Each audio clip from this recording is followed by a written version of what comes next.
You want to own your home? You will own nothing, and you will like it.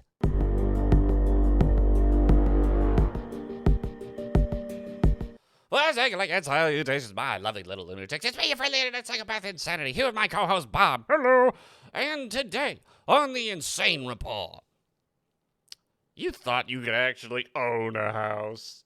But before we get into it, hit that like and subscribe button and follow us over on Rumble, Mines PocketNet, and locals. and here we go. So, let's take a look, shall we? Soaring lumber prices at $36,000 the cost of a new home, and a fierce land grab is only making it worse. Yeah. So there's been with the money, with the U.S. dollar being absolute garbaggio, and they just printing more and more and more. Money printer go brrrr. I didn't know you could roll your R's. It's amazing, isn't it? Yes, quite amazing. Anyhow, but with the money printer going burr, and all of a sudden people getting paid more to sit at home and do jack diddly squattus, no one wants to do the low-price jobs, which means, well, the low-labor jobs, or the high-labor jobs. Low skill ceiling. Exactly. And so, that means things cost more, even though they say, well, inflation is good. They're actually saying that? They're saying that, like, they're trying to say it's a good thing in a way, but it's not, as we all know, because we're not stupid. But yeah, so if you wanted to build a house right now, it's basically costing you an absolute truck ton to get any more wood to build up the house. So of course it'd be like, okay, originally the house is say $200,000. Well, it's now gonna be $240,000 when you add in also tax to the good old 36. Okay. The surge in lumber prices, this is also from CNBC. Excuse me. Key points. The surge in lumber prices in the past year has added $35,872 to the price of an average new single-family home and $12,966 to the market value of an average new multi-home, according to NAHAHAHA. We have seen over the last 4 or 5 months what I have never seen in my career before is lumber to move to the level it has, says Shirley Palmer, CEO of Taylor Morrison Home. New lot supply is 20% down from last year. Of course it is. See, because and once again, that's kind of that one thing. What? What are the big things that the Great Reset tries to push? Don't eat meat, and you will own nothing and you will be happy. Exactly. And what are the things that have gone up massively in price? There was the chicken shortage, the beef shortage, gas, and wood and steel. All things people need. But continuing on. So, the other big thing that's driving the housing market up like crazy is Blackrock and places like it. What is Blackrock? I'm glad you asked. BlackRock, and we're going to be reading over here. BlackRock, investment management company. BlackRock is an American multinational investment management corporation based in New York City. Founded in 1988, initially as a risk, I don't care. BlackRock is the world's largest asset manager with $8.67 trillion in assets under management as of January 2021. Also, if we come over and look at the wiki right here, total assets, $165 billion. Net income, $4.3 billion. That's a lot of money. It is. And what do you think they do with all that money? Well, we're talking about houses, so, Yes. Let's see. No. Wait, which one is it? Could be foreign agents. I think this is the one. Actually. Yeah, this was another one. Because here comes it. If you sell a house these days, the buyer might need a pension fund. Yield-chasing investors are snapping up single-family homes, competing with ordinary Americans and driving up prices. This is the Wall Street Journal. A bidding war out this winter at new subdivision north of Houston, but the prize this time was an entire subdivision, not just a single suburban home, illustrating the rise of big investors as a potent new force in the U.S. housing market. D.H. Horton built 124 houses in Conroe, Texas, rented them out, and then put the whole community, Amber Pines, at Foster Ridge on the block. A who's who investors and home rental firms flocked to the December sale. The winning $32 million bid came from a property investing fund, Fundrise LLC, which manages more than $1 billion on behalf of 150,000 individuals. The country's most prolific home builder booked roughly twice what it typically makes selling houses to the middle class, an encouraging debut in the business of selling entire neighborhoods to investors. So wait, some big company just walked in and said, "Give me everything." Yep. And they're not going to sell the houses, are they? Of course not. They're going to make you rent it. And the problem is, that, of course, raises all the value of the other houses because, well, this house sold for this much, so I'm not selling my house for anything less. Which, of course, normal Americans can't do. So, basically, the Gen Z kids are going to be nothing but renters. Yes, you will own nothing, and you will like it.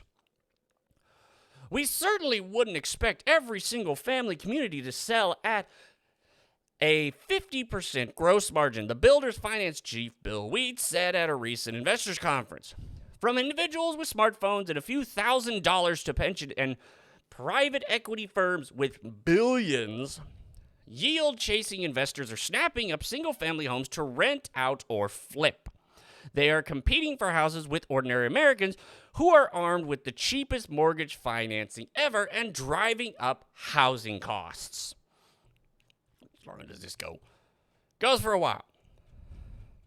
But yeah, when Wall Street controls the housing market, a debate about the effect of increasing footprint of large institutional investors in the housing market is further fragmenting the politics of development in the United States. Of course it is, because it's just ridiculous. What's this one? Oh, wait, this is the one I just read. Oh, wait, no, this was the pension fund one. And then, yeah, big investment companies are buying up houses at high prices and renting them out, squeezing out would-be homers. This is from Blaze. While record low interest rates make mortgage financing incredibly easy, few people can actually afford to take advantage of these loans because the prices of houses are too freaking high. Part of the problem to do is soaring lumber costs, which is driving up the price of building. There's also a labor shortage for builders, which means many would-be buyers fighting with each other to find pre-owned houses, which is driving up those costs.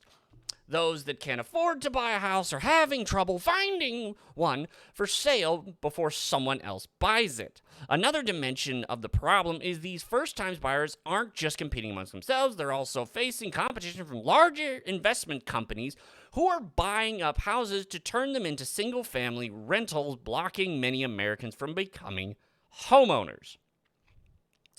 A new report from the Wall Street Journal says the rise of big investors as a potent new force in the U.S. market. The story covers the example of, the Fundrise LLC, an online property investment platform, purchased 124 houses. That was them. 124 houses in Conroe, Texas, for $32 million, paying the group roughly twice what it typically makes selling houses to the middle class. Yeah, this is gonna get bad. Oh, yeah, it is, because here's the problem. Once again, the American dollar is garbaggio and is going to get worse and worse and worse. But land, on the other hand, just like gold, and just now like cryptocurrency, which they're actually trying to regulate. Yeah, we'll talk about that tomorrow. But yeah, it's something you cannot get rid of. That's why precious metals, wood, and land are just going up in price. Illustrating how home builders stand to make more by selling houses to investment firms instead of middle-class Americans who want to own their first home. The report goes on to detail how yield-chasing investors are snapping up single-family houses to rent or flip, contributing to the scarcity of the houses for sale, and driving the prices up for everyone. According to one estimate from John Burns Real Estate Consulting, as many as 1 in 5 houses sold in the nation's top housing market is purchased by someone who will never move in. As a result, the consulting firm expects prices to continue to rise, climbing 12% this year and at least 6% in 2022. You now have a permanent capital competing with young couples trying to buy a house, said the company CEO John Burns. That's going to make the U.S. housing permanently more expensive. Burns notes there are more than 200 big money companies and investing firms competing with families and first-time buyers for houses, including the titans of finance, J.P. Morgan Asset Management and Blackrock, Inc. Important changes are happening in the housing market because the involvement of big money investors, the record level home prices, driven by firms paying much more than regular people can afford for these homes. Or maybe even more than the homes are worth, could lead to a market bubble. Slow down. You're reading too quickly. But I like reading fast. The Journal's report compared the speculative bubble created by these investors to the housing bubble that began in 2004 and 2005 and ended in 2008 with financial crisis. Also, many of the houses bought by these companies are not being sold. Entire neighborhoods bought by Wall Street are being turned into rentals, leaving few options for those who want to own a home. With prices rising and big companies outbidding the middle class for the few homes that are available, how many families are ever going to be able to afford a new home? And especially when foreign governments can come in and buy stuff. Oh, great. But yeah, I actually have a friend who is looking to buy a house because he's been with his family renting one. And every single half-decent house he finds in his price range, by the time he calls people up, someone's already bought it. Because he's not just going to buy it sight unseen, but these other companies, they don't care. And guess what? What? What do you think happens to every single house he goes back and looks after it's been bought? They're not going to live there, are they? Nope, it's already been turned around and is now being set up for rent. Dear Lord. And that's the big thing. Once again, you will own nothing and you will like it. You can't, it's really scary because I'm at this point now that I'm just sitting here thinking I may go out and just buy a house as quickly as possible depending on what comes up on the market. Because, yeah, there are actually some houses on the same street with the rest of our family. And while they're not super nice houses, I don't need that much. It's just me. I ain't having no kids. yeah, no. But that's the big thing people need to realize. You no longer, it's not just you versus all the other normal people. It's you versus these places like Blackrock. And the problem with Blackrock is it has federal funding. So it can't fail. No. How are you going to compete? You can't. You just can't. So you will not own your house if you are trying to get into the market. Yeah, the Gen Z people, everyone afterwards, sorry, but you're going to be renters. And you're going to overpay. And you're going to be told, because once again, why are there so few people working? Well, because they get paid a lot to just sit at home. And at the same time, no one can buy anything at this point. Yeah, you can't buy a PS5. Trying to find computer parts and pieces for our friends is hair-pullingly difficult. So yeah, so they have enough money to get by, and as the prices rise, which 2 weeks ago, bought what I usually buy from my grocery store, $42. Guess how much it cost this week? Wasn't it in the mid-50s? Yeah. Meat prices are going up. Gas prices are going up. Everything is becoming more expensive, and the government is giving you just enough to get by, and when you don't go out and buy stuff, you eventually go, oh, screw it, I can't get a PS5, I can't get PC stuff, screw it, I'm just not even going to try. And you won't own anything. You'll have all the subscriptions in the world, and you'll be renting out of your house, and you'll be renting your car, and eventually Google they'll have their own self-driving cars that you will not own the vehicle.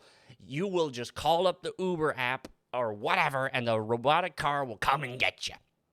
You will own nothing, and you will like it.